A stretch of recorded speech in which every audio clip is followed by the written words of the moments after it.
Gloria a Jesús. Bello campo es de Cristo. Bello campo es de Cristo, mis amados. Y el Señor nos va a usar para conquistarlo.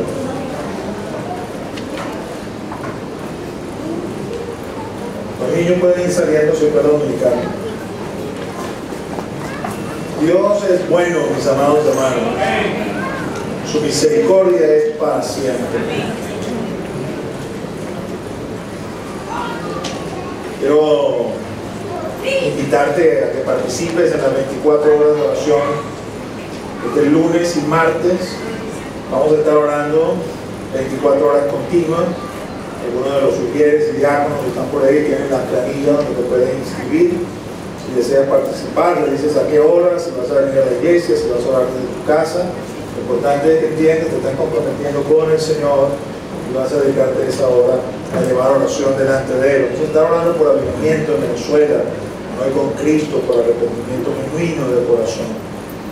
Que el Señor levante hombres y mujeres en medio de su pueblo que le digan al Señor: ven aquí, Señor, envíame a mí. Quiero que busques en la palabra el libro de Colosenses, capítulo 1, donde vamos a estar leyendo una porción de la palabra. Si no trajiste tu vídeo, vas a escuchar con atención. Eso todavía no va a aparecer en pantalla. Después vamos a dedicarnos a hablar acerca de algunos versos ya viéndolos en pantalla. Busca Colosenses capítulo 1.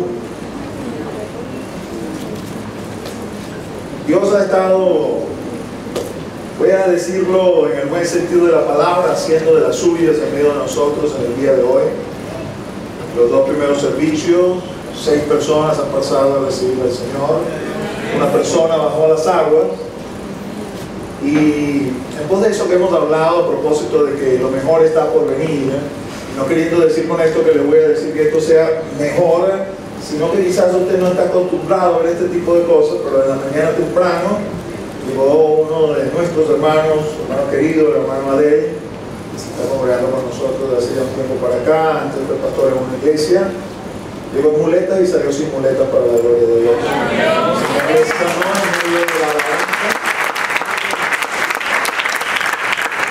Están sentados, como más o menos ahí está Raúl, porque no podía estar de pie. Nos contó, estaba ahí alabando al Señor. El Señor me habló y me dijo: ponte la mano en el sitio donde estás afectado. Dice: cuando me puse la mano, la coyuntura ahí de la pierna, el Señor le dijo: está sano. Que vino acá y se paró frente a nosotros, comenzó a mover la pierna y decía: tengo 10 años que no hago esto. Comenzó a mover sus piernas hacia arriba, hacia abajo, soltó sus muletas y se fue caminando. Dios lo sanó para la gloria del Señor. Lo mejor está por venir. Colosenses 1, versículo 9. Por lo cual también nosotros, desde el día que lo oímos, no cesamos de orar por vosotros y de pedir que seáis llenos del conocimiento de su voluntad, en toda sabiduría e inteligencia espiritual, para que andéis como es digno del Señor, agradándole en todo, llevando fruto en toda buena obra y creciendo en el conocimiento de Dios, fortalecidos con todo poder, conforme a la potencia de su gloria, para toda paciencia y longanimidad, con gozo, dando gracias al Padre que nos hizo aptos para participar de la herencia de los santos en luz, el cual nos ha librado de la potestad de las tinieblas y trasladado al reino de su amado Hijo, en quien tenemos redención por su sangre, el perdón de pecados. Tiene su rostro ahora junto conmigo. Padre, en el nombre de Jesús, en ese nombre que es sobre todo nombre, venimos ante tu presencia en esta tarde. Quiero pedirte, mi Señor, que tú abras nuestro entendimiento para que la palabra, tu palabra, pueda ser comprendida, para que no sea solamente leída, sino que venga vivificada y pueda, mi Dios, traducirse en alimento espiritual para nosotros, que nos sirva en este caminar, en este andar, en este peregrinar. Permite que la palabra no vuelva a ti vacía, que haga en nuestras vidas en conformidad con el propósito que tú la has enviado. Llévate toda distracción, Señor. Todo aquello que no sea tuyo, Señor. Sujeta, Señor, las vidas a ti, mi Dios. Conforme a tu palabra, Señor, conforme a tu poder, conforme a tu majestad, haz sentir tu presencia en medio de nosotros. Podamos experimentar, Señor, lo que ya es una realidad. Tú estás aquí, Señor, y te estás moviendo en medio de tu pueblo. En el nombre de Jesús oramos, con acción de gracias. Amén. Les decía la semana pasada que somos ciudadanos del reino de Dios. Amén. No sé si entiende eso. Usted y yo ya no somos más venezolanos, colombianos, ecuatorianos, bolivianos o lo que sea. Ahora somos del reino de Dios. Pertenecemos a un nuevo reino, hemos sido mudados a otro reino, somos peregrinos y extranjeros y como tal debemos comportarnos. Si lo pusiéramos en criollo, diríamos, desde que conocimos a Cristo, para el mundo somos musiú. Aquí en Venezuela, cuando alguien no es de Venezuela, le dice, tú eres musiú, eres extranjero, eres peregrino, no eres de aquí. Pues no somos acá de esta tierra, somos del reino. Estamos acá en esta tierra, pero no somos de esta tierra. Estamos en este mundo, pero no somos de este mundo. Somos del reino de su amado Hijo, somos del reino de Jesucristo. Hemos leído eso, no sé si se detalló en lo que leímos, sobre eso vamos a enfatizar, pero eso fue lo que leí. La semana pasada hablábamos de que por ser ciudadanos del reino tenemos derechos. Usted tiene derecho a estar sano, usted tiene derecho a reclamar su salud. Usted se va a enfermar, eso es parte de lo que es la maldición de este mundo, pero cuando se enferma usted tiene derecho de venir en oración reclamando sanidad, porque su sanidad fue comprada en la cruz del Calvario. Usted tiene derecho a vivir en rectitud, porque Él le ha librado de la maldición del pecado. Usted tiene derecho a no tener necesidad, que sus finanzas sean bendecidas y que no tenga necesidad de nada, que tenga abrigo y que tenga sustento, que sus necesidades estén cubiertas gracias a sus riquezas en gloria. Pero les decía la semana pasada, eso trae para nosotros deberes. No hay un país donde usted tenga derechos y no tenga deberes. En este reino usted tiene derechos reales, poderosos, pero tiene también deberes ineludibles que tiene que cumplir como buen ciudadano, como ciudadano responsable. Eso es lo que el Señor espera de nosotros. Y de ahí pues que vino la semana pasada, puede reconocer la lámina que habíamos puesto. Así nos vemos en este mundo, se mueve por medio de la oración. En el mundo espiritual está como ese guerrero ahí atrás. Tiene el mismo título de la prédica, porque vamos a hablar de los deberes, de su título que está ahí, deberes que el Señor nos ha colocado. Y quisiera que fuéramos a Colosenses, el 1:13. Este se parece mucho al que leímos la semana pasada de Efesios 2:19. Él, hablando de Él, del Padre, el cual nos ha librado de la potestad de las tinieblas y trasladado al reino de su amado Hijo. ¿Y dónde dice amén? Porque ellos son buenas nuevas. Evangelio significa buenas nuevas.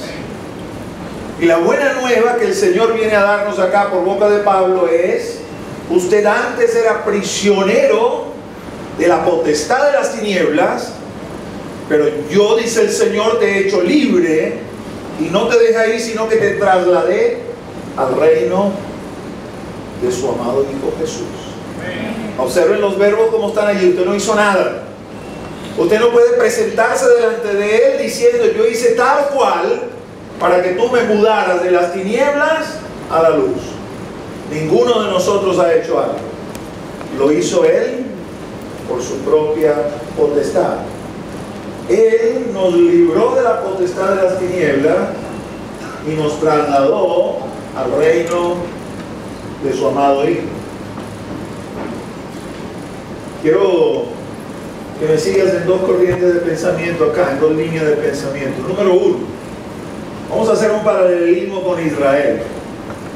No sé si lo sabes, pero tú y yo somos pueblo de Dios.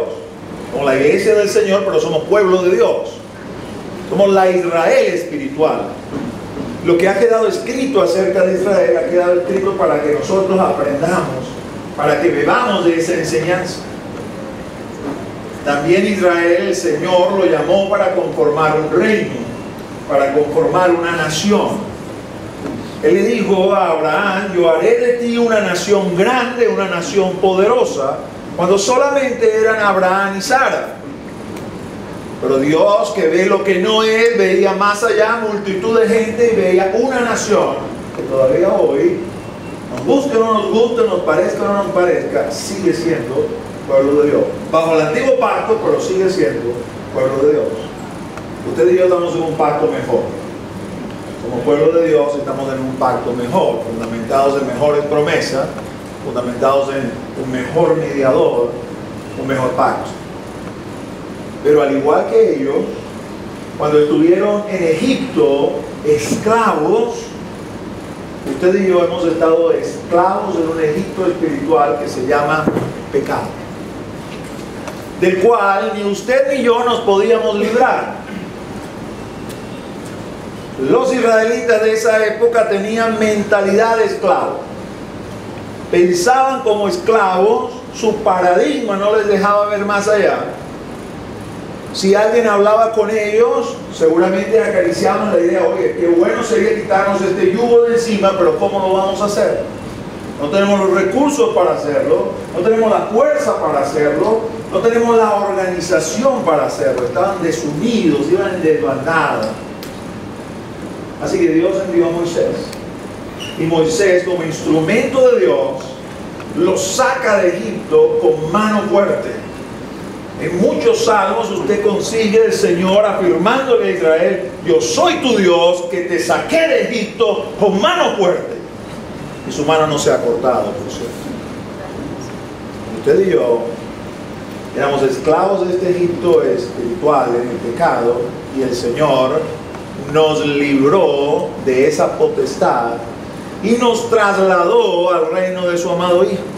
De la misma manera que los sacó a ellos, y lo trasladó a la tierra prometida. Pero antes de llevarlos a la tierra prometida, los pasó por el desierto. Lo que usted y yo vivimos hoy es desierto, no es tierra prometida. Vamos hacia la tierra prometida, pero no estamos en la tierra prometida. Estamos en el desierto. Y por eso a veces hay aflicción en nuestra vida. Pero el Señor nos dice: confía, porque yo he vencido la aflicción. Pero Dios quiere hacer de ti un hombre y una mujer de Dios. Dios quiere hacer de ti un hombre y una mujer que conozcan a Dios, que el hierro de Dios haya entrado en sus almas y que se puedan parar firmes, fuertes y ser dignos testimonios de la obra de Jesús. Entonces, en este desierto Dios nos va dando forma. En este desierto Dios nos va disciplinando. En este desierto Dios nos va moldeando. Cuando dice: te he trasladado al reino de mi Hijo, nos está diciendo: este es un reino espiritual, y en este reino espiritual tú vas a ejercer derechos, vas a cumplir deberes, pero la consumación de este reino será cuando yo venga. Por eso les decía la semana pasada: hoy te ven como cualquiera, pero cuando Él se manifieste, seremos manifestados como lo que Él es. Amén. Les decía que este versículo se parece a Efesios 2:19, porque en Efesios 2:19 nos dice: ya no soy más extranjero, ya no soy más advenedizo, soy conciudadano de los santos y miembro de la familia de Dios. Y también lo eres tú. Y aquí nos dice: yo te saqué de la potestad de las tinieblas y te trasladé al reino de mi Hijo. La otra corriente de pensamiento es que solamente existen esas dos posiciones. Es decir, o eres esclavo de una o eres esclavo de la otra. Siempre esclavo, pero no hay un tercer lugar donde puedas parar. No hay un punto donde tú puedas pararte y decir: me voy a parar aquí, ni con las tinieblas ni con Dios. Mi propia posición no existe. O estamos en tinieblas o estamos en luz, pero a mitad no hay nada. Y te guste o no te guste, lo creas o no lo creas, todos nosotros hemos nacido en el reino de las tinieblas. Aquí hay hermanos que pueden decir, yo crecí en el Evangelio, mi papá y mi mamá son cristianos, yo no he conocido ninguna otra religión desde que estoy chiquitico, en un sultán, vengo siempre a la iglesia y lo que conozco es la Biblia, no conozco más nada. Naciste en tiniebla igual. Y tienes que ser mudado del reino de las tinieblas al reino de la luz. Y eso solamente lo hace el Señor. Eso no lo hace papá o mamá si se hace el hijo del pastor. Eso lo hace el Señor. Él nos mueve de un lado a otro por su sola potestad. ¿Qué quiere decir eso? Que invariablemente para los dos, los que estamos de las tinieblas, los que están en la luz, vamos hacia nuestra casa. La casa no es aquí. O vas al cielo con el Señor o vas al infierno. Pero aquí no te vas a quedar. Puedes trabajar aquí, construir aquí, pero invariablemente algún día te vas a ir a tu casa. Hoy aquí somos peregrinos y extranjeros. No solamente somos peregrinos y extranjeros los hijos de Dios, los cristianos. Todos somos peregrinos y extranjeros. Esta tierra no es el lugar final de nadie. Vamos hacia nuestra casa. Y de alguna manera de nosotros depende. Sobre todo nosotros los que estamos aquí sentados en esta sala, porque hay gente allá afuera que puede decir, yo jamás he escuchado, jamás supe, nadie me dijo. Pero los que estamos aquí en esta sala, como los que llenan las iglesias hoy en día en Venezuela, cualquier lugar de Venezuela donde estén, no pueden decir tal cosa. A ti y a mí el Señor nos ha llamado por nombre. A ti y a mí el Señor nos ha escogido. Tú no estás aquí de casualidad. Dios te ha traído. Dios quiere que tú oigas, que tú escuches. No hay forma que le digas a Dios, yo no sabía nada, yo no conocía nada. Porque Dios ya nos ha dado ese conocimiento. Así que la decisión está en nuestras manos. ¿Le seguimos a Él o seguimos a las tinieblas? Por eso cuando tú sigues las tinieblas, tú realmente no sientes que sigues a nadie. Por eso el Señor hablaba de que el camino que conduce a las tinieblas es un camino ancho. Ahí es espacioso, tú puedes ir como tú quieras. Entonces tú sientes ahí que tú eres libre. Porque en ese camino yo corro, brinco, salto, doy vuelta a canela, doy dando vueltas al carnero, voy de para atrás y de para adelante y no me siento que nadie me está diciendo, nadie me está gobernando, estoy haciendo lo que quiero. Pero ese fin es muerte. El camino que conduce a la vida es estrecho y angosto. Viene Dios, así como decía Andrés en la Santa Cena, y comienza a disciplinarnos, y la disciplina produce molestia. Comienza a decirme las cosas se hacen así, se hacen así, se hacen así. Por lo que padeció, aprendió la obediencia. Porque eso te produce padecimiento. Pero ahí Dios te va llevando, te va conduciendo, te va formando hasta que puedas ser el hombre o la mujer de Dios que quiere que tú seas. Fíjate lo que dice Colosenses, unos versículos más atrás, en el 10. A propósito de los deberes que Él quiere que nosotros hagamos. Para que andéis como es digno del Señor, agradándole en todo, llevando fruto en toda buena obra y creciendo en el conocimiento de Dios. El Señor espera de nosotros. He tomado este versículo porque este versículo encierra, engloba unas cuantas cosas que no vamos a desarrollar todas, pero de alguna manera me habla de una forma contundente. Número 1, Él quiere que yo ande como es digno de Él. Número 2, Él quiere que yo le agrade en todo. Número 3, Él quiere que yo lleve fruto. Número 4, Él quiere que yo crezca en su conocimiento. Quiere que andemos como es digno de Él. La gente no tiene que sorprenderse cuando yo finalmente revelo que soy cristiano. Ah, con razón, yo sabía que había algo raro ahí en ti. Y no la consabida respuesta que recibimos muchos de nosotros. Tú eres cristiano. ¡Wow! Ni siquiera me lo hubiera imaginado. De ti ni lo hubiera sospechado. Agradándole en todo. Y esa es la que vamos a desarrollar. Vamos a ver qué es lo que significa ese todo. Llevando fruto. Tú no puedes caminar acá como que esto fuera un club. Refiriéndome no a la iglesia de Cristo, refiriéndome al cristianismo en general. Tienes que llevar fruto. Tienes que llevar fruto. No puedes pasar la vida en el Señor sin llevar fruto. fruto de almas convertidas, pero fruto también del Espíritu, manifiesto. Y debes crecer en el conocimiento de Dios. No pueden pasar los años y seguir siendo de la misma estatura que cuando creíste. Tampoco puedes pensar que como te convertiste al Señor y ya eras una persona que traías experiencia, o quizás ya eras un anciano o una anciana que te sabe todas las cosas, porque debo decirte, no sabes nada. En el reino de Dios eres igual a un niño en Cristo, aunque seas una persona de mucha edad. Y tienes que aprender a desarrollarte y a ser cristiano o cristiana. Cada uno de esos puntos por sí solo puede desarrollarse largamente. Vamos a hablar de agradando en todo. Vamos a ver qué es lo que significa ese todo. Vamos a dimensionarlo, vamos a discriminarlo y vamos a pensar en todo refiriéndose a nosotros: cuerpo, alma, espíritu. Agradándole en todo: cuerpo, alma y espíritu. Eso es lo que somos. El Señor nos amonesta y nos dice: debes guardar todo tu ser, cuerpo, alma y espíritu, irreprensible hasta mi venida. Irreprensible quiere decir no hay nada que reprochar. Te examino, te veo en el cuerpo, en el alma y en el espíritu y no tengo nada que reprochar. Irreprensible. Así que esto concuerda lo que el Señor me dice acá con la amonestación de mantenerme firme completamente hasta el tiempo de su venida. Debo agradarle en todo. Debo agradarle cuerpo, alma y espíritu. Agradándole en todo. Antes de meterme en esto de agradándole en todo, quiero decirte algo. Cuando tú comienzas en el Señor y entiendes eso, haces tu mejor esfuerzo para agradarle. Usas de todas tus fuerzas, de todo tu empeño, de toda tu voluntad para hacerlo como Él quiere. Y resulta que de esto lo que consigues, el fruto de todo esto es fracaso. Tratas y fracasas. Porque lo estás haciendo con tu propia fuerza.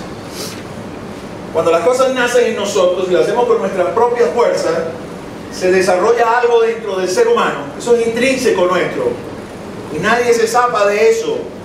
Quizás no lo exterioriza, pero eso es lo que sucede. Todo aquel que hace algo espera de ese algo retribución, y Dios no le debe nada a nadie. Entonces yo lo hago bien y me presento delante de Él. Lo hice bien, me debes. Dice el Señor: no te debo. Yo no le debo nada a nadie. Nadie me puede agradar, dice el Señor, con su propia fuerza. Es con las fuerzas de mi espíritu. Tienes que aprender a rendirte al espíritu. Porque el que se rinde al espíritu viene al Señor con una actitud diferente. Hace también, claro que hace, tiene que hacer. Pero después que ha hecho, en lugar de venir delante del Señor y decirle al Señor: yo he hecho, tú me debes, viene delante del Señor y le dice: soy un siervo inútil, porque lo que tenía que hacer, eso es lo que he hecho, no he hecho más nada. Y el Señor dice: yo sé que eso es lo que tú eres, pero igual yo te voy a dar, porque yo soy un Dios así, dice el Señor. Y tenemos que aprender como cristianos a diferenciar eso, porque si no diferencias eso, vas a vivir una vida cristiana frustrada. Vas a ser una cristiana, vamos a suponer que seas un cristiano íntegro, sincero, que quiere realmente hacer las cosas, y te esfuerzas y te esfuerzas y te esfuerzas y no consigues nada, porque lo haces con tu propia fuerza. Y el Señor dice: las fuerzas propias huelen a carne, no me gustan. Tiene que ser con mi espíritu. Eso se lo dijo al profeta. No es con fuerza, no es por ejército, es con mi Santo Espíritu. Porque eso es lo que glorifica el nombre del Señor. Le quita al hombre todo y lo pone en las manos del Señor. Y así el Señor obra y actúa para que tú y yo podamos agradarle en cuerpo, alma y espíritu. Benny Hinn tiene un interesante testimonio con respecto a esto. Él estaba comenzando no recuerdo el nombre del predicador, él lo estaba ahí ayudando, pues. Iba para arriba y para abajo con ese predicador y pendiente de todo lo que hacía, y él cuenta, una vez veníamos en el ascensor, llegamos al hotel, se abre la puerta del ascensor, él comienza a caminar y yo me voy detrás y de repente le hago una pregunta, ¿te puedo hacer una pregunta? Y él se voltea y me dice, dime, ¿cómo hago para agradar a Dios? Dice, el hombre me vio con unos ojos como que me quería comer, se me fue acercando y dice, era muchachos, y yo sentí como un poco de temor, me fui echando hacia atrás, el hombre levantó su dedo, me lo pegó del pecho hasta que quedé pegado de la pared y me dijo, ni siquiera lo intentes. Y si yo no entendí, porque hay versículos como Colosenses que dice agradándole en todo, hasta que Dios me reveló, el deseo de agradarle no nace en ti, nace en Él, es con su espíritu, no con tus fuerzas. Y quiero que entiendas eso bien, porque lo que te voy a hablar exige sacrificio, exige negación, exige esfuerzo, pero no tiene retribución si se hace con tus fuerzas, solamente tiene retribución si se hace con las fuerzas de Él. Vas a aprender y vas a ver que si hay algo difícil en este mundo es ser cristiano, que ser cristiano no es cualquier cosa, es quizás lo más difícil que hay sobre el planeta, ser un cristiano íntegro, genuino, real. Y por eso la Escritura dice, muchos son llamados, pero pocos son escogidos. Y ahí está hablando de nosotros, el pueblo de Dios. No está hablando de los mundanos, porque los mundanos ni siquiera son llamados, ya están perdidos. Está hablando de nosotros. Muchos son llamados, pocos son escogidos. Porque no siempre entendemos que no es con nuestras fuerzas, sino con las fuerzas de Él. Pero entiéndase.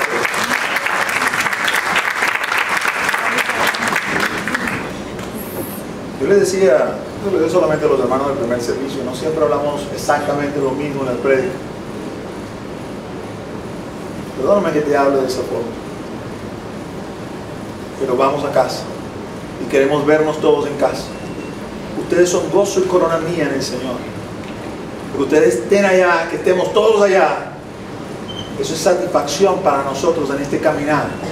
¿De qué me sirve a mí ser un pastor simpático, agradable, que todo el mundo me pele el diente, amigos de todo, chévere, pero toditos, incluyéndome, no vamos a parar la casa que queremos? ¿De qué me sirve eso? No sirve de nada. Quiero conseguirme ahí arriba con una persona que quizás me diga, ¿sabes qué? Me dolió mucho el balón de oreja que me echaste. Como se lo puedo decir yo a mi pastor también, varias veces que me azotó, decirle, ¿sabes qué? Eso dolió, pero gracias a eso estoy aquí. Gracias a eso me formé como un hombre de Dios. Gracias a eso me planté firme en la roca y entendí que ser cristiano no es un jueguito. Ser cristiano es ser hombre de verdad, mujer de verdad, pero con las fuerzas del Señor, no con nuestras fuerzas. Cuando hablamos acerca del cuerpo, el Señor nos dice, por favor, si alguno destruyera el templo de Dios, Dios le destruirá a él, porque el templo de Dios, el cual sois vosotros, santo es. Tu cuerpo, mi cuerpo es santo, apartado para Dios. Amén. Amén. No puedes someter tus cuerpos a excesos. Ciertamente lo primero que está hablando aquí en esta epístola, comienza a desarrollarlo en el 3 y luego va a profundizar más con el juicio contra el fornicario, y luego en el 6 va definitivamente a decir fuera la fornicación. Está hablando acerca del fornicar aquí. Él dice, mira, quiero que entiendas algo. El pecado de fornicación es tan desagradable para Dios, tan repulsivo para Dios, porque se comete con el cuerpo. Y tu cuerpo no es tuyo, no te pertenece, es de Dios, si somos cristianos. Y nos dice de una forma clara, los fornicarios no entrarán en el reino de los cielos. Tengo que decir, tú me vas a perdonar, pero si tú estás en fornicación, tú no vas al cielo, tú vas al infierno. Pastor, sí, lo dice la Escritura de esa forma. Los fornicarios no entrarán en el reino de los cielos. Hay que apartarse de la fornicación. Huir. Ese es el término que usa la palabra. Huir.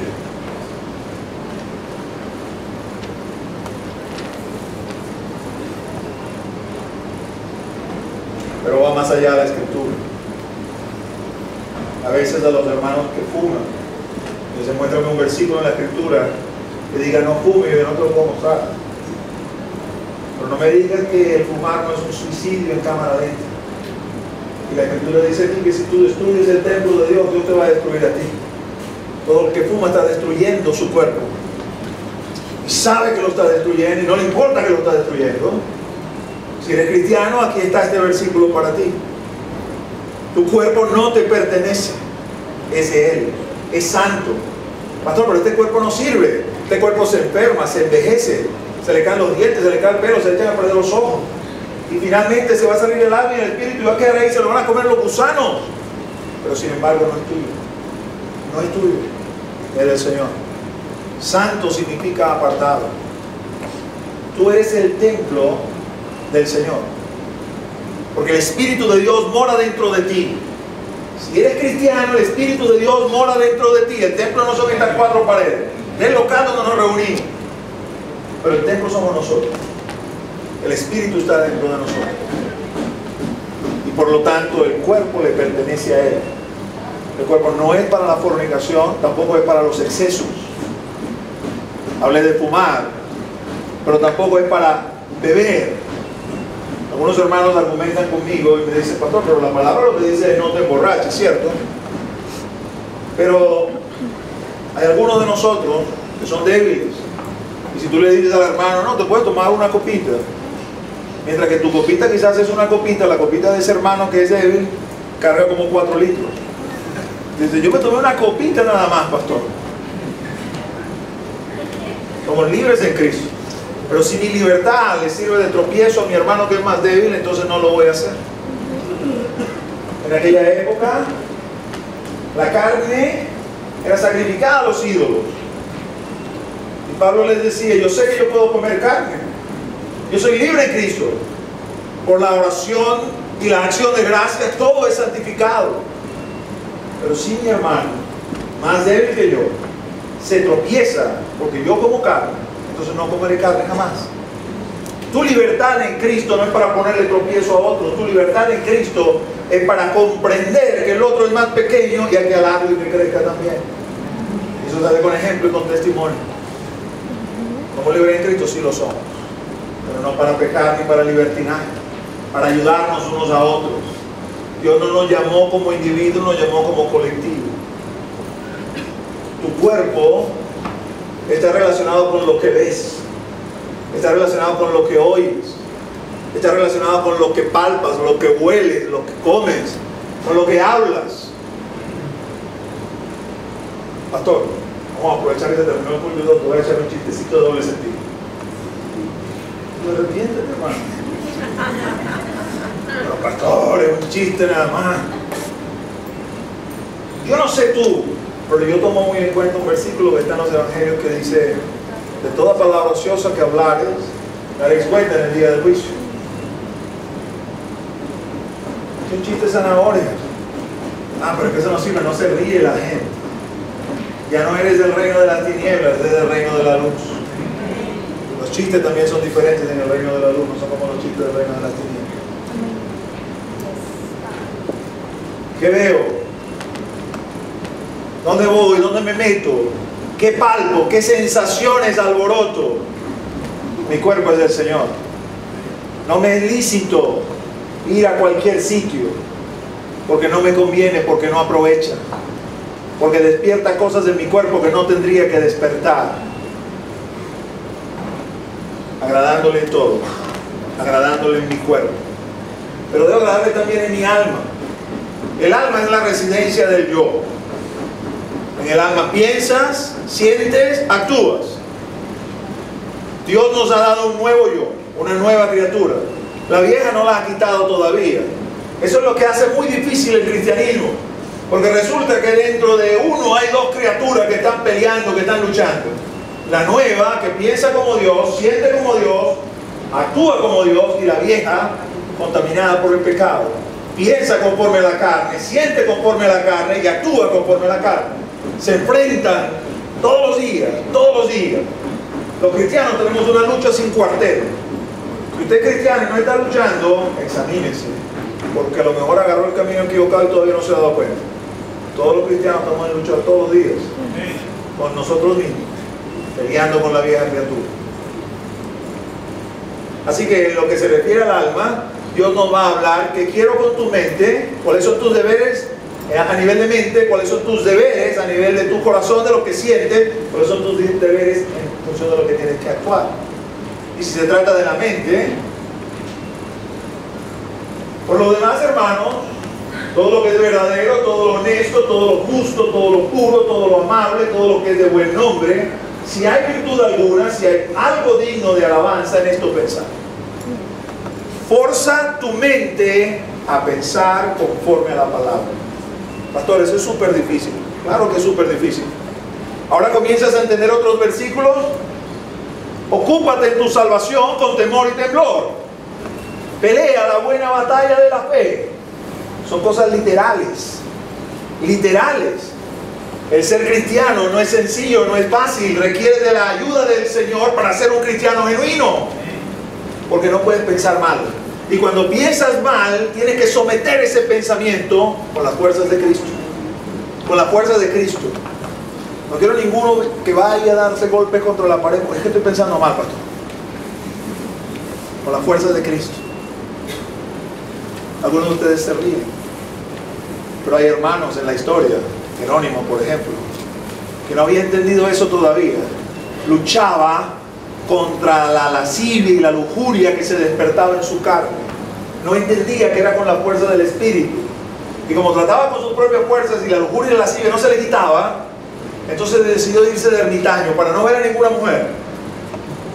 Y él narra en sus memorias, dice, cuando estaba de ermitaño, los recuerdos me venían, no podía evitar los recuerdos. Y como todavía no había entendido que era con la fuerza del Señor, no con mi propia fuerza, entonces salía de la cueva donde estaba metido, había zarzas afuera. La zarza es una mata que tiene una espina así como de este tamaño. Y me lanzaba arriba de las zarzas y me revolcaba para que las zarzas se hincaran en mi carne y con todos los pensamientos de lascivia y de locura no se iban. Porque las fuerzas son las fuerzas del Señor. Corintios nos dice, las armas que usted y yo tenemos son poderosas en Dios para derribar fortalezas, para oponerse a argumentos, para llevar cautivo todo pensamiento a la obediencia a Cristo. Amén. Esto es una lucha de todos los días. Levante la mano si usted no piensa mal nunca. Vaya a levantar porque va a ser mentiroso. Todos los días hay que pelear, todos los días hay que combatir, todos los días hay que forzar. Filipenses 4:8 en nosotros, con las fuerzas del Señor. Porque hay que pensar en lo bueno, en lo que es amable, en lo que es puro, en lo que es digno de alabanza. En eso hay que pensar. Cuando se trata de lo que sentimos, el Señor nos va a decir en Hebreos, mirad bien, no sea que alguno deje de alcanzar la gracia de Dios, que brotando alguna raíz de amargura os estorbe, y por ella muchos sean contaminados. Los sentimientos tienen que ser guardados en pureza delante de Dios. Amén. Y las raíces de amargura para los cristianos están a la vuelta de la esquina. ¿Sabe por qué? Porque somos imperfectos. Y si usted es imperfecto y yo soy imperfecto, el roce lo tenemos garantizado. La única manera que usted y yo no vayamos a rozar nunca es que usted sea perfecto y yo también, y no lo somos.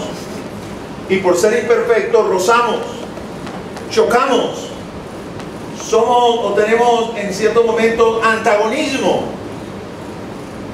Pero no puedo permitir la raíz de amargura. Porque la raíz de amargura me aleja de la gracia de Dios. Tengo que perdonar o pedir perdón según sea el caso. Pero no puedo permitir raíces de amargura que se vayan anidando. Las raíces de amargura me alejan de Dios. Las raíces de amargura me sacan del camino. Y lo que es peor, contaminan a otros. Aléjate. Si ves personas que tienen raíces de amargura y tratas de ayudarle y ves que no puedes, que continúan con sus raíces de amargura, aléjate. Dile a otro que se acerque. He tratado de ayudar a este hermano, a esta hermana, pero no puedo. Me retiro porque creo que me está contaminando a mí con su raíz de amargura. Interven tú. Porque tenemos que tratar de ganarlo para el Señor, no desecharlo. Pero eso hace la raíz de amargura. Y a veces las raíces de amargura son infundadas. No, es que no me saludó. Es que no me llamó. Es que me vio con el rabito del ojo. Es que seguro que le caigo mal. Es que Cuando te sientas a hablar con las personas, resulta que todo es infundado. A lo mejor la otra persona anda en una crisis tan grande, una prueba tan grande, que no fue que no te saludó, no te vio. Su mente está concentrada en el problema que tiene. Y tú comienzas a atesorar una raíz de amargura en tu corazón, porque es que, Pero vamos a considerar otro caso. Supongamos que tú dices, ¿sabes qué? Es que yo tengo razón para atesorar esa raíz de amargura. Porque esto no me lo inventé, pastor, esto pasó. Tú lo ves allí como un santico, como una santica en el culto, aplaude. Pero cuando vino a hablar conmigo, se puso como un energúmeno, como una energúmena. Me gritó de groserías y demás, me dio 4 cosas. Y yo me quedé ahí ponchado porque es que no podía creer la transformación. Y ahora tengo una raíz de amargura. Porque ese hermano, esa hermana me humilló, me dejó, me pisó. Y después dice que es cristiano. Y contigo se pone con una sonrisita y tú lo tienes ahí metido, haciendo esto, haciendo aquello, y no sabes quién tiene esto ahí. Entonces también tengo raíz de amargura contigo.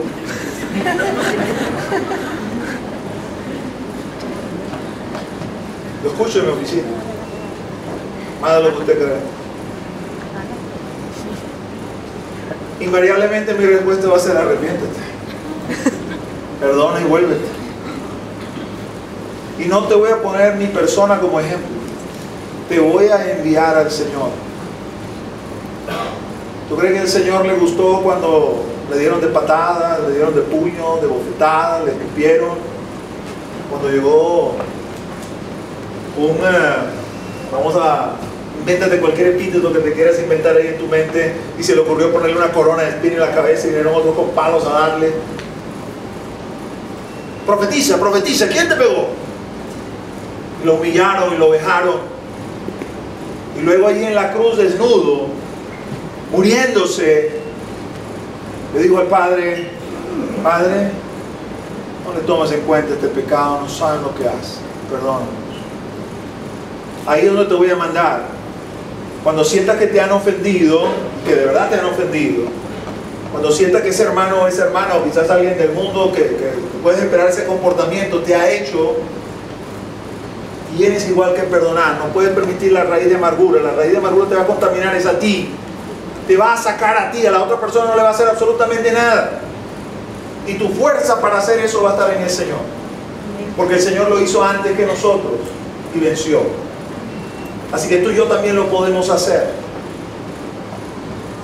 Y cuando reconozcas y sepas, porque el Espíritu te lo revele, que tú has fallado, anda y ve y reconcíliate. Y no tengas temor a quién tienes que ir a pedirle perdón. Yo a veces me he equivocado con la disciplina de mis hijos y les he pedido perdón. He hablado con ellos: hijo, hija, perdóname, no tenía que haberlo hecho así, yo me equivoqué, no tenía que haberte gritado, no tenía que haber hecho esto, que te pido perdón, no debe haber sido así. El que se humilla, el Señor dice: yo lo exalto. Yo tengo que pedirle perdón a personas de la congregación, el hecho de que yo sea pastor. A veces le dije a uno: te voy a llamar, y por una razón u otra se me olvidó. De mi perspectiva, a lo mejor puede estar justificado, pero para esa persona, wow, no me llamaste, me dijiste que me iba a llamar. No tengo ningún reparo en decirle: perdóname, me equivoqué. Tratar de que no vuelva a suceder, que no vuelva a pasar. No podemos permitir raíces de amargura en nuestro corazón, ni que se formen en los corazones de los demás. Mateo 5 nos dice: si cuando estás orando sabes que alguien tiene algo en contra tuya, anda, ve tú y reconcíliate. Interesante. No que tú estás orando y te das cuenta que tú tienes algo en contra de otra persona. No, estás orando, y orando el Espíritu te muestra: fulano de tal tiene algo en contra tuyo. Antes de reconciliar, antes de que sigas orando. Las raíces de amargura son terribles, terribles. Lo seca espiritualmente y seca todo lo que le rodea. Todo lo que le rodea. En cuanto al actuar, el Señor nos dice, 1 Pedro 2:11: amados, yo os ruego como extranjeros y peregrinos que os abstengáis de los deseos carnales que batallan con el alma. Por demás interesante este versículo. Primero, que nos reconoce como extranjeros y peregrinos. Y Pedro apela a eso. No eres de aquí, no eres de este mundo, no eres de esta tierra. No te dejes llevar por los deseos carnales. Y no pienses en los deseos carnales solamente en los deseos pecaminosos. Piensa en los deseos carnales, todos los deseos que sean contrarios al deseo de Dios. Porque usted y yo le pertenecemos a Dios. Entonces te empeñas en casarte con el hombre o con la mujer que tú has escogido, y no la que Dios, o el que Dios te ha dicho. Eso es un deseo carnal, es tu propio deseo. Pero velo, Dios es mi príncipe azul. Pero vela, Dios es mi princesa. Pero Dios ve más allá. Dios ve un ministerio. Dios te ve 20 o 30 años después. Sabe lo que te ha llamado a hacer. Sabe lo que quiere cumplir en ti. Y te dice, deja eso en mis manos. Tú búscame. Todas las cosas te serán añadidas. Los deseos carnales van mucho más allá que algo pecaminoso. Son los deseos que nacen de este mundo. He visto hermanos aquí que vienen llorando, pidiendo, dame un trabajo, Señor, te voy a seguir, te voy a servir, voy a diezmar, voy a ofrendar. Y después que el Señor le dio el trabajo, ya no están aquí. Estoy muy ocupado, Dios me dio un trabajo y ya no están, ya no le siguen, ya no le sirven, ya no hacen nada de lo que prometieron. Deseos carnales que batallan contra el alma. Entiende que no eres de este mundo. Vamos hacia nuestra patria, pero no estamos en ella. ¿Qué voy a estudiar? Pregúntale a Dios. Es que yo quería estudiar medicina y la puerta no se me abre. Bueno, a lo mejor Dios no te la está abriendo porque Dios quiere que seas otra cosa, porque te está llamando a su servicio. Tu vida no tiene sentido si no le sirves a Dios. En donde estés tienes que ser siervo o sierva de Dios, si no, no tiene sentido tu vida. Puedes tener cualquier trabajo, el que sea, eso no importa, pero tiene que ser Dios en medio de eso. Interesante que él habla de deseos carnales y de alma, como que lo está separando y dice, bueno, ya va, pastor, tú me acabas de decir que los deseos están en el alma. Lo que pasa es que Pedro, como debe ser con cada uno de nosotros, se identifica con su nuevo yo. Él sabe que en su alma hay dos seres que están ahí peleando, pero el real, el genuino es el nuevo, el que es conforme a Dios. Y por eso los deseos carnales no los reconoce como parte de sí mismo, aunque sabe que están en él. Esos deseos carnales no vienen de afuera, están dentro de nosotros. Y la Escritura dice que el que es de Cristo ha crucificado la carne con sus pasiones y deseos. Entonces él reconoce el alma como su nueva capacidad de pensar, su nueva capacidad de sentir y su nueva capacidad de actuar. Y a lo mejor me preguntarán, pero no me has hablado de actuar, me has hablado de deseos. Pero es que el deseo precede la acción. Usted primero desea y luego actúa. En función de eso que desea, usted se mueve. Pablo lo decía de esta manera: creí y por lo tanto hablé. Hay un proceso interno y luego ese proceso interno se refleja hacia afuera. Ese proceso interno es el deseo. El Señor, cuando nos habla en el Evangelio, dice: lo malo del hombre no está afuera, está dentro. Los homicidios, los malos pensamientos, los malos deseos están dentro del hombre. Santiago lo complementa, dice: es la concupiscencia que tienes adentro. Es como un hervidero ahí adentro. Y esa concupiscencia, cuando uno no la frena, concibe, da a luz, y cuando se ejecuta, entonces hay pecado. El pecado produce muerte. Por eso no hablamos de la acción directamente, sino del deseo. Hay que agradar a Dios en todo. Tienes que agradarlo en tu cuerpo y tienes que agradarlo en tu alma. Agradarlo en el cuerpo y agradarlo en el alma. El alma quiere decir tu mente, tu corazón, tus deseos, tu acción. Pero hay que agradarlo también en el espíritu. Los músicos pueden ir pasando. Así que, amados, puesto que tenemos tales promesas, limpiémonos de toda contaminación de carne y de espíritu, perfeccionando la santidad en el temor de Dios. Usted y yo somos morada del Espíritu Santo. El Espíritu Santo está dentro de nosotros y habita en nuestro espíritu. El Espíritu de Dios no está en su cuerpo. El Espíritu de Dios no está en su alma. El Espíritu de Dios está en su espíritu. El espíritu es el lugar santísimo. Allí tenemos comunión con Dios. El Espíritu, cuando nos hemos hecho cristianos, ha vuelto a la vida, es decir, tiene capacidad de comunicarse con Dios, de tener comunión con Dios. Y es un lugar que debemos conservar, que debemos preservar. Lea Ezequiel y vea en Ezequiel cómo los judíos comenzaron a meter ídolos en el templo.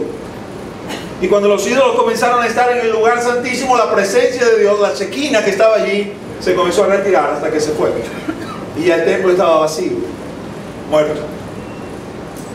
Debemos mantener nuestro espíritu limpio. Me consigo con personas: pastor, mira lo que dice mi horóscopo hoy, te lo leo. Yo le digo: arrepiéntete, vuélvete de tu mal camino. ¿Cómo que eso te del horóscopo?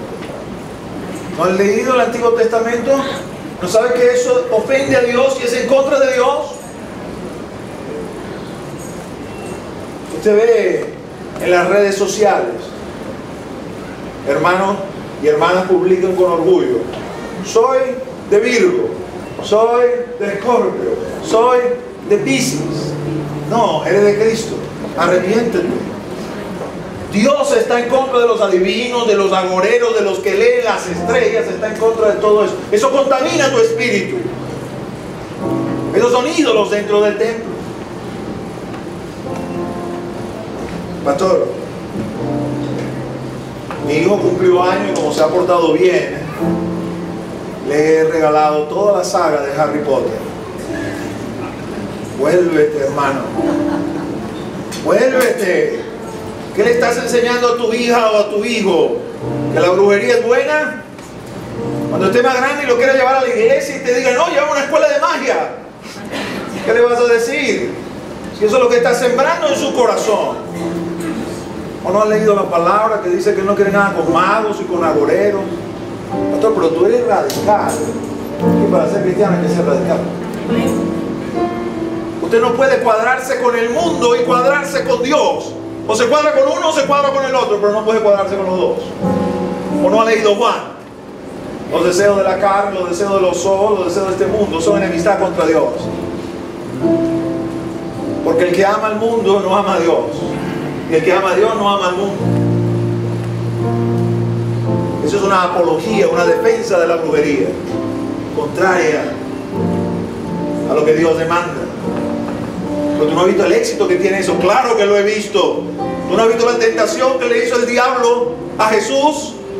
Mira todo eso, el reino de la tierra, toda esta fama y toda esta popularidad. Si tú te adoras ahí, mi esposo, yo te las voy a dar porque a mí me ha sido entregada. Porque alguien sea popular, famoso, o que sus libros hayan tenido éxito, no me dice absolutamente nada. Porque el príncipe de la potestad del aire está detrás de todo eso. Estoy de aniversario, pastor. Voy a llevar a mi esposa a ver Crepúsculo. Porque a ella le gusta esa chupadera de sangre. Son tan bonitos y tan bonitas los actores. ¿Sabes que en la antigüedad los pactos se sellaban con sangre? Sin sangre no hay remisión de pecados. Y la gente tomaba la sangre para hacer los pactos espirituales. ¿No han leído que estamos en los postreros tiempos y que en los postreros tiempos el diablo viene para engañar? Espíritus de demonios están enviados para engañar y hacer parecer lo malo como bueno y lo bueno como malo. ¿No han leído los hombres de Dios de los últimos tiempos que son apóstatas, que hablan de la piedad pero niegan la eficacia de la piedad? Que lo que andan buscando es lucro para meterse dinero en el bolsillo y hablan cualquier sandez que se le ocurre. Cuando tú dejas contaminarte de esa forma, viene cualquier predicador y habla cualquier tontería que no está en la palabra y tú inmediatamente la crees y te vas en pos de doctrinas falsas. Porque estás contaminando tu espíritu. Aprende a reconocer la mano del enemigo detrás de todas estas cosas, populares para el mundo, sí, pero nosotros no somos del mundo, somos de Dios. Como mi hija pasó de grado, pastor, fui a la juguetería y le compré ese juguete que ella quería de hace tiempo, le regalé un tablero de la Ouija. ¿Qué te parece? Vuélvete. ¿No has leído Deuteronomio que dice: no meterás anatema dentro de tu casa? El único contacto que usted y yo podemos tener con el reino espiritual es a través de Jesús. ¿No han leído que Él dice: yo soy la puerta? y nadie entra sino por la puerta. El que entra por otro sitio es salteador y ladrón. No hay contacto espiritual con el reino espiritual que no sea por medio de Jesús, para que sea legítimo, real, genuino, que no te contamine. Hay que guardar el espíritu, agradándole en todo, en tu cuerpo, en tu alma, en tu espíritu, para que puedas ejercer tus derechos como ciudadanos del reino. Derechos a ser sano, derechos a ser santo, derechos a ser próspero, que no tengan necesidad de nada. Ponte de pie, vamos a orar. Padre, en el nombre de Jesús, ese nombre que es sobre todo nombre, toma ahora esta palabra, Señor, que no vuelva a ti vacía. Es el poder de tu Espíritu Santo que viene sobre nosotros y la transforma y hace la obra en nuestras vidas. Eso es algo que no podemos hacer. Eso es algo que solamente haces tú, Señor. Pero que no venga el malo, Señor, y arrebate lo que ha sido sembrado. Que prospere, Señor, y dé fruto, y fruto en abundancia. Ven sobre nosotros en esta tarde, Señor. Padre, yo ato, ligo y reprendo, Señor, todo pensamiento que se opone, Señor. Todo lo que es contrario, Señor, lo reprendo en el nombre de Jesús, tomando autoridad espiritual, Señor. Y sujetando, Señor, todo mal pensamiento, todo mal deseo, Señor. Todo lo que nace de un mal corazón, Señor, lo ato en el nombre de Jesús. Porque nada, Señor, va a impedir la revelación y manifestación de tu Espíritu en medio de nosotros. Los jóvenes orando, los jóvenes han tenido revelación del Espíritu en el campamento. Quiero que eso permanezca en sus corazones, no que sea algo efímero y momentáneo, que dentro de una semana ya se les haya olvidado. Que lo conserven en su corazón y lo transmitan a nosotros, los que somos menos jóvenes. Ven sobre nosotros en esta tarde. Toca nuestras vidas. Oh, sí, Señor, tú has caminado, Señor, con nosotros. Tú has caminado, Señor, de la mano con nosotros, Señor. Y de alguna manera, Señor, nos hemos enamorado más y más de ti, Señor. Estás haciendo esa obra en los corazones, Señor. Y hoy, Señor, te decimos que sin ti no somos nada, Señor. Que sí, Señor, como vimos a Adel, Señor, soltar sus muletas y irse sin muletas, Señor, cosas más grandes vamos a ver. Almas convertidas, transformadas, libres, Señor. Soltando, Señor, su pecaminosidad, Señor. Soltando, Señor, ataduras, Señor. Moviéndose en la libertad de Cristo, Señor. Hombres y mujeres danzando, Señor, en el Espíritu, glorificando tu nombre, Señor. Ministrando en tu poder, Señor. Anunciándole al mundo las virtudes de aquel que nos ha llamado de las tinieblas a su luz. Oh, santo, santo, santo. Vamos juntos a adorar al Señor. Vamos a adorar al Señor, aleluya. Vamos a derramarnos en esta tarde delante de Él como un perfume.